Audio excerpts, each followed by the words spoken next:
rero nsutsemo ubunyobwa bwanjye, harimo indagara, imboga, ubunyobwa, inyanya, sorwatomu, tungurusumu n'imboga n'igitunguru.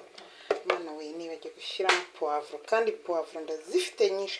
Mwabonye ikintu cyo guteka utabanjije gutegura ibintu byose. Mfite puwavuro nyinshi ariko nazo natetse, ariko ntacyo, ntabwo ari itegeko, ntabwo rero ntacyo bitwaye, gusa tuzaziteka n'ikindi gihe ntacyo ziba. Hano rero ubu dutegereje yuko imboga zacu zibira, ngiye gupfundikira zibire. Dore bya bishyimbo nabyo birimo imboga, murabona ko iki cyumweru ndaba ndiye intungamubiri zuzuye kandi mbikemuye. Rero nsutsemo ubunyobwa bwanjye, harimo indagara, imboga, ubunyobwa, inyanya, sorwatomu, tungurusumu n'imboga n'igitunguru. Mwana we nibagiwe gushyiramo puwavuro, kandi puwavuro ndazifite nyinshi.